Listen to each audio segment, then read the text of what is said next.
Hello කොහොමද මේක තමයි මගේ වීඩියෝ සීරිස් එකේ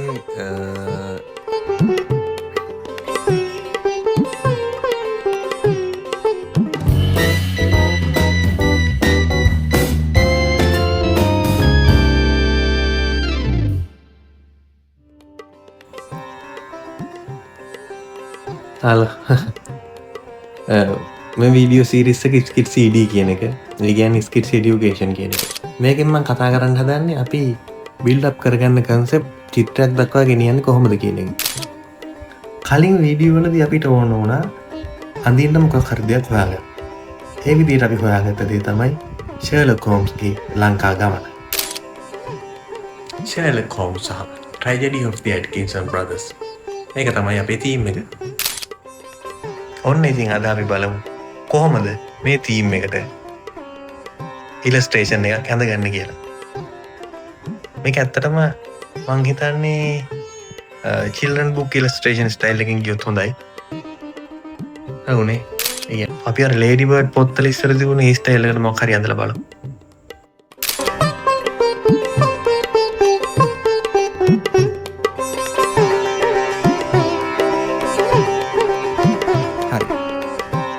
අපි දැන් දන්න කියන විස්තර අනුව මේ චිත්‍රය ඇඳගෙන යමු.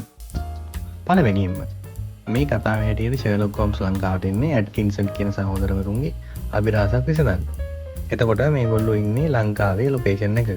මං ඉතින් හිතුවා මේකට මේ ඇට්කින්සන් සහෝදරවරයෙකුයි ෂර්ලොක් හෝම්ස්ුයි ලංකාවේ ත්‍රිකුණාමලේ වීදියේක මේ ගැන කල්පනා කරමින් ඉන්න සිද්ධියක් අනින්න. විශේෂයෙන් කියන්න ඕනේ මම මේ ලාපාටකින් මේව ඇඳගන්නේ වෙන මොකක්වත් හින්දා නෙමෙයි. මේක උරුප්පල ගෑවුනාට පස්සේ මට ඇඳපු රූප හොයාගන්න බැරි වෙන හින්දා. ඊට පස්සේ මම හරිම රූපේ තෝරලා ඒක තදබල පාටකින් නැවත අඳිනවා. ඉතින් ටිකක් වෙලා යනකොට මට තේරුණා මේකට හරියන්නේ ඇට්කින්සන්ස් කියන එංගලන්ත සහෝදරයෙක්ට වඩා ලංකාවේ කවුරුහරි චරිතයක් කියලා. මොකද දැන් අපි මේ ෂර්ලොක් හෝම්ස් ලංකාවට ආපු ගැන අඳිනවා නම් අපි හිතන්න ඕනේ හැම වෙලෙම මේකට ලංකාවේ මොනා හරි එලිමන්ට්ස් ටිකක් දාගන්න එක ගැන. එහෙනම් අපි ලංකාවේ දේවල් මේකට දාගන්න අපි මේ චරිත නිර්මාණය කරනවා සිංහල මිනිස්සෙක් වගේ. චිත්‍රයක් අඳින්න ගන්නකොට ඒ චිත්‍රේ හරියට ස්කෙච් කරගත්තේ නැත්තම් අපිට චිත්‍රේ වෙනතුර ඇඳගෙන යන්න වෙන්නේ නැහැ. මොකද චිත්‍රේ නතර ගන්න වෙනවා. කෙලවුණාම නතර ගන්න වෙනවා. ඒ හින්දා ස්කෙච් එක හරියට ඇඳගන්න ඕනේ කියන එක අපි ඔදිස්ස ඔලුව තියාගන්නවා. ඊළඟ කෑල්ල තවත් රසවත්. දැන් තියෙන පාට කරන එක. මට ඇත්තටම මේක රෙකෝඩ් කරගන්න බැරුව ගියා මේකට පාට දාන්න හැටි. ඒ හින්දා මම ඒකට සමා වෙන්න කියලා ඉල්ලනවා. ඒ වගේම තමයි මම මේකට පාවිච්චි කරන පාට ටික තමයි කලර් පැලට් එක. නිකන් නිල්, අලු, කොළ වගේ සීතල වර්ණ. ඊට පස්සේ පාවිච්චි කරන ඊට ප්‍රතිවිරුද්ධ වර්ණ, උණුසුම් වර්ණ, කහ පාට, දුමුරු පාට, තැඹිලි පාට, පොඩි රතු පාට මේ වගේ.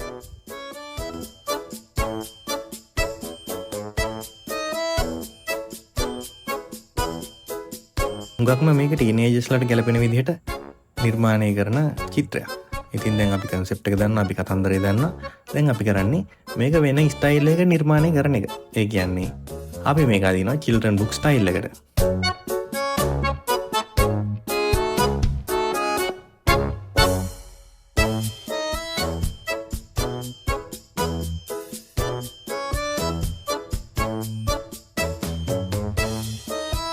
දැන් මම මේ සිද්ධියෙන් අඳින්න උත්සාහ කරන්නේ ඇත්තටම දැන් ෂර්ලොක් හෝම්ස් මේ ලංකාවේ අතරසියත් එක්ක මේ ඇට්කින්සන්ස් කියන සහෝදරවරුන්ගේ තේ ගබඩාවකට මොකක් හරි හෝඩුවාවක් හම්බෙලා ඒ ගැන කල්පනා කරමින් ඉන්න අවස්ථාවක්. මේ තේ ගබඩාව තියෙන මුහුදට ගොඩක් කිට්ටුවේ. ඉතින් මේකට එන ගමනට උදව් කරේ මේ ලංකාවේ චරිතය. අපි යාට කිව්ව අලාරිස් අප්පුහාමි කියලා. ඉතින් මේ අලාරිස් අප්පුහාමි ෂර්ලොක් හෝම්ස්ුයි මේ ගැන කල්පනා කරනවා. ෂර්ලොක් හෝම්ස්ගේ හැසිරීම දැකලා අලාරිස් අප්පුහාමිට පොඩි චකිතයක් දැනෙනවා. ඒක තමයි මම මෙතන නිර්මාණය කරන සිද්ධිය.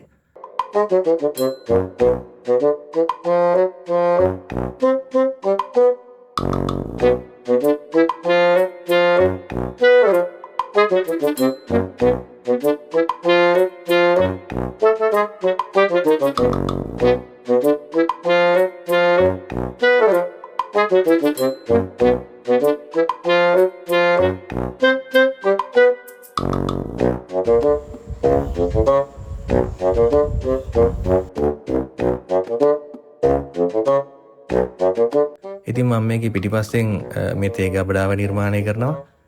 ඊට පස්සේ ඈතින් ත්‍රිකුණාමලේ ප්‍රදීපාගාරයත් එක්ක තියෙන ත්‍රිකුණාමලේ බලකොටුව නිර්මාණය කරනවා. ඒ වගේම මුහුද පොඩි ගල් ටිකකුත් දානවා. හරි. දැන් අපි අඳිනවා තේ ස්ටෝරුව. දැන් මේක ලංකාවේ තේ ස්ටෝරුව කියලා අපිට බලන කට්ටියට හේතු ගන්නන්න මෙතන සිලෝන් කියලා බෝඩ් එකක් ගහපු දෙයක් ලියන්න පුළුවන්. මට හිතෙනවා මෙතනට ලිව්වොත් හොඳයි කියලා. සිලෝන් ටී ස්ටෝර්ස් කියලා. කොහොමරි අපි පස්සේ තියලා දැන් අඳිමු මේ ප්‍රදීපාගාරය. මේක ඉතින් ඈතට පේන නිසා මේක මේ රෑනේ වෙන්නේ. එතකොට රෑට මේක නිකන් ඡායාවක් වගේ පේන හින්දා ලොකු ඩීටේල් කරන්න ඕනේ නැහැ.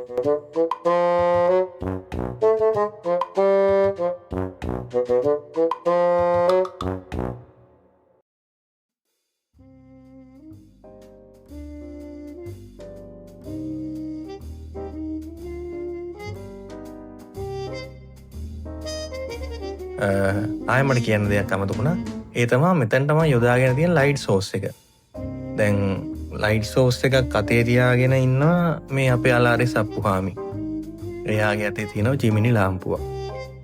ওই චිමිනි ලාම්පුව තමයි මේ දෙන්නටම එළිය දෙන ආලෝක ප්‍රභවය. ඉතින් මම ලයිට් සෝස් එකක් විදිහට මේක තියාගන්න හේතුව එතකොට පුළුවන් අපිට මේක ත්‍රිමානව ගොඩනගන්න. ඒ කියන්නේ යම්කිසි වස්තුවකට ආලෝකය වැටුණාට පස්සේ ඒකම අඳුර නිර්මාණය වෙනවා. එතකොට අපිට ඒක ත්‍රිමාන වස්තුවක් විදිහට පේනවා. ඔය එළිය අඳුර දෙකෙන් තමයි මේ ත්‍රිමාන බව තීරණය වෙන්නේ. ඉතින් අපි ලයිට් සෝස් එකක් යොදාගන්නගේ වාසිය අපිට මේකේ හැඩතල සහ මේ හැඩතල වලට ආලෝකය වැටුනම තියෙන හැසිරීම බලා ගන්න පුළුවන් වෙන එක.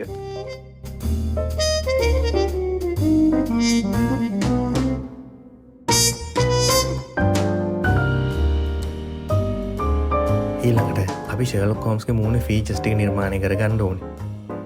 මේ සිටුේෂන් එකේදී ෂර්ලොක් හෝම්ස් ඉන්නේ නිකන් ගේම් ඉස් ඔන් මූඩ් එකේ. එතකොට ෂර්ලොක් හෝම්ස්ගේ මූණේ එන විශ්වාසයක් තියෙන්න ඕනේ.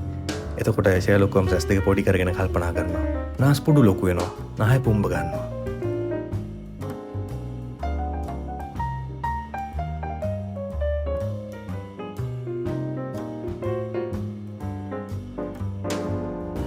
ඒකම චිමිනි ලාම්පුවෙන් එන එළියත් සෙකන්ඩරි ලයිට් සෝස් එකක් විදිහට හඳ එළිය මේ වෙලාවේ පාවිච්චි කරනවා. දැන් අපි මේ පොඩි ඩීටේල් ගැන අවධානය යොමු කරන්න ඕනේ. දැන් ෂර්ලොක් හෝම්ස්ගේ කැප් එක, මේ ටොවිඩ් රෙද්දෙන් මහපු කෝට් එක,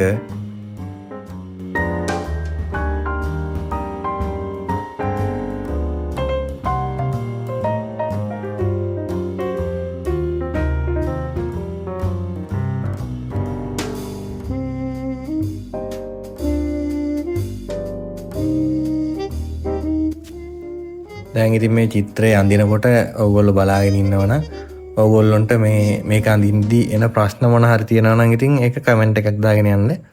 මම අනිවාර්යෙන් පිළිතුරු දෙන්නම්.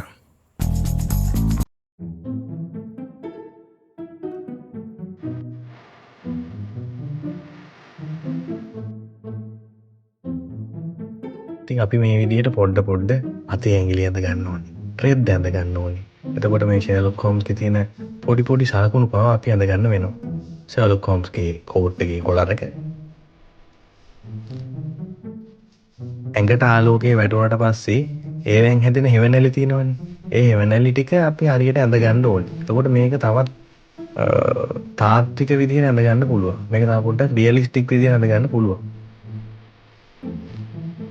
ඉතින් මේ ෂර්ලොක් හෝම්ස්ගේ අතේ තියෙන පොඩිම සහ වැදගත්ම ඩීටේල් එකක් තමයි මේ ෂර්ලොක් හෝම්ස්ගේ දුම් පයිප් එක. ඉතින් මම ඒක පොඩ්ඩක් අතු පාටින් අඳ ගන්නවා. මොකද ඒක වෙනම හයිලයිට් වෙලා පේන්න. ඊට පස්සේ අපිට පුළුවන් මේ අලාරි සපුවාමිය අඳ ගන්න ප්‍රොසෙස් එකට යන්න. පොඩි ප්‍රශ්නයක් තියෙනවා. දැන් ෂර්ලොක් හෝම්ස්ගේ මේ හැමේ පාටයි අපේ එක්කෙනාගේ හැමේ පාටයි පැහැදිලිවම දෙකක් වෙන්න ඕන. මොකද දැන් ලංකාවේ ස්වභාවයෙන්ම මෙලඩින් වැඩිනේ. එතකොට පොඩ්ඩක් කළු පාරට බරයි. එතකොට ඒ කැරක්ටර්ස් ඒ ආවේනික වර්ණයෙන් ඇඳලා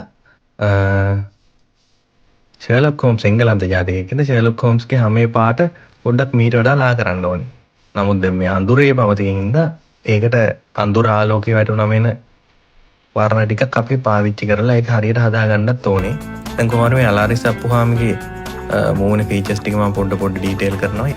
දැන් ඊට පස්සේ යාගේ මූණට චිමිනි ලාම්පුවෙන් එන ආලෝකයත් කොහොමද වැටෙන්නේ කියන එක ගැන පොඩ්ඩක් ඇහගාගෙන ඉන්න ඕනේ. දැන් එයාටත් වැටෙනවනේ හඳේලිය. ඒකෝට එයාටත් ඒ හඳේලිය එහෙම අඳින්න ඕනේ.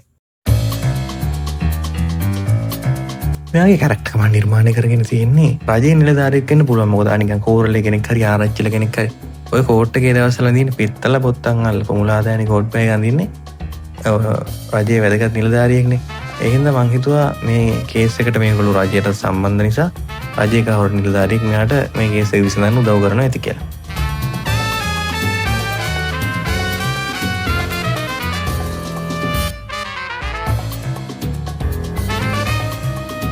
ඔන්න දැන් අපිට පේනවා ටික ටික මේ චිත්‍රය ඩෙවලොප් වෙනවා.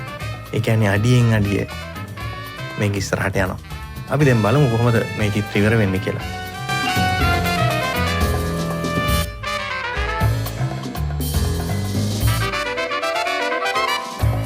මෙයාගේ දැන් අර කලින් වගේ මත් ඇඟිලි හැඳ ගන්න ඕනේ, තිමිරි ලාම්පු හැඳ ගන්න ඕනේ, ඒ ටික හැඳ ගන්න ඕනේ.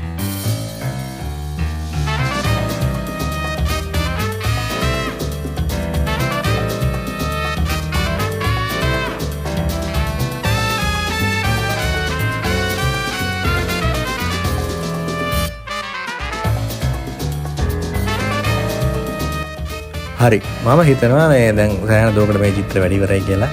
අපි දැන් මේ පිත්තල බොත්තම් වලට ආලෝකය වැටුනම ඉන්න දිස්නේ අනම්මනන් ටික ඇඳගමු.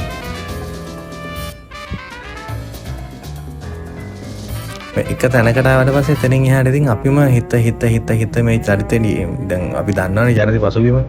එතකොට එක තැනකට ආවට පස්සේ අපි හිත පොඩි ඩීටේල් ඇඩ් කරන්න ඕනේ මේ චරිතේ බිල්ඩ් අප් කරගන්න. ඒකත් බිල්ඩ් අප් කරන එක තමුන්ගේ ක්‍රියේටිවිටිය මත තමයි තීරණය වෙන්නේ.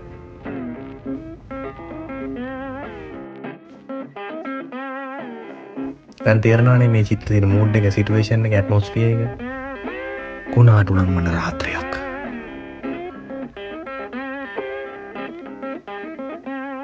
මේ වෙලාවේ තමයි මේගොල්ලෝ මේ ඇවිල්ලා තියෙන්නේ. මේ අලාරි සප්පුවාම ගැතේ තියෙන පත්තරය. ඒක වතුරට පෙඟිලා. මේ විදිහට අපි දැන් අපේ චිත්‍රයේ වයිබ් එක හදාගෙන තියෙනවා. එතකොට දැන් මේකේ අර මේ සම්පූර්ණ කතාවේ එන්න ඕන අයිඩියා එක යම් තාක් දුරකට ඩෙවලොප් වෙලා තියෙන කියලා මම හිතනවා. මොකද දැන් මේ ෂර්ලොක් හෝම්ස් ලංකාවට ඇවිල්ලා ඉන්නේ කියන එක අඟවන්න අපි මේ ලංකාවේ කැරක්ටර් එකක් හදලා තියෙනවා. එතකොට සිලෝන් ටී ගබඩාවක් සඳහන් කරලා තියෙනවා. ඊට පස්සේ මේ පැත්තේ වෙන හයිලයිට් වෙච්ච ඩීටේල් විදියට මේ තේගුණාවලේ මොළ කොටු ඇඳලා තියෙනවා. ප්‍රදීපාගාරේ හැම ඇඳලා තියෙනවා. ඒවත් එක්ක දැන් මේක සෑහෙන දුරකට අපි හදාගෙන තියෙන්නේ.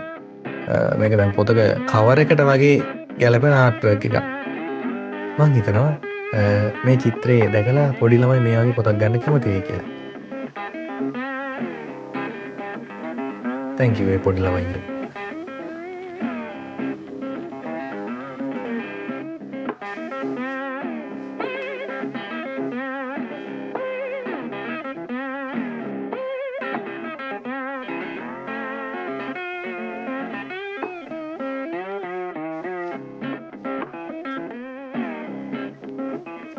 දැන් කොහොම හරි අපි මේ එලාරි සප්පුවාමගේ තිමිරි ලාම්පුවත් හැර වැඩ කරගනිමු.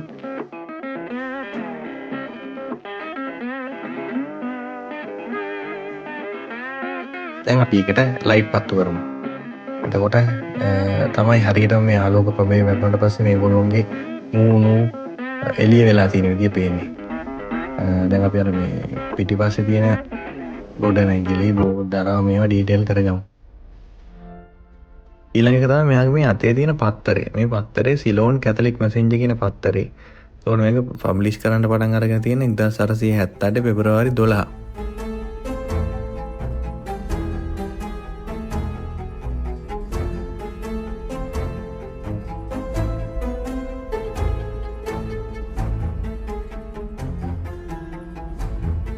යන්තමින් පොද වැස්සක් වෑහෙන්න ගත්තා.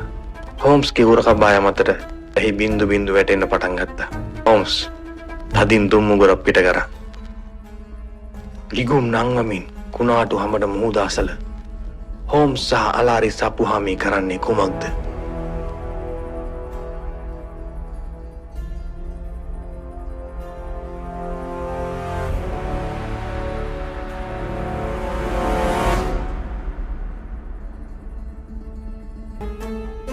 මුහුද කුණාටුනේ. එතකොට සාමාන්‍යයෙන් අර මුහුදු වල තියෙන රැලි ගහලා ඇවිල්ලා අර පොඩි පෙන වගේ වෙන්නේ විසිරලා යන්නේ. අන්න එහෙම මූඩ් එකක් හදගන්න try කරමු අපි මෙතනට. ඊට පස්සේ දැන් ප්‍රදීපාගාර ලයිට් දාමු. ලයිට් හවුස් එකේ පොඩි අකුණකුත් ඇඳගමු නේද ඉතින්. අහිනලා අකුණක් නැත්තම් අර පරිප්පු නැති හෝටලේ වගේ වෙනවා. හරි අපි අකුණකුත් දාගත්තා.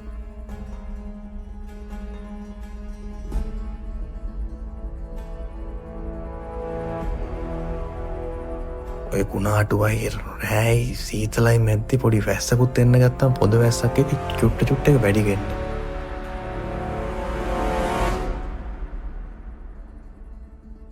කොහොම හරි අපේ චිත්‍රය දැන් අන්තිම භාගයට ඇවිල්ලා තියෙන්නේ. මං හිතන්නේ දැන් අපිට ගොඩක් දුරට වැඩ ඉවරයි. අපි දැන් පොඩි වැස්සකුත් දාගෙන මෙතන පොඩි ඇට්මොස්ෆියර් එක හදාගමු මේ මූඩ් එකට ගැලපෙන විදිහට. හරි.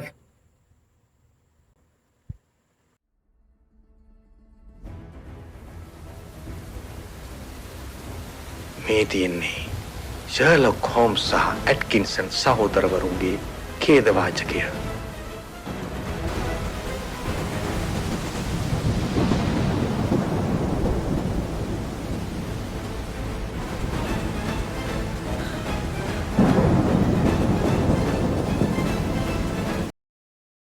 මේ චිත්‍රය අඳින පියවර සම්බන්ධයෙන් සහ චිත්‍රයේ ඇති අඩුපාඩු සම්බන්ධයෙන් ඔබට ඇති අදහස් පහලින් කමෙන්ට් එකක් දමාගෙන යන්න.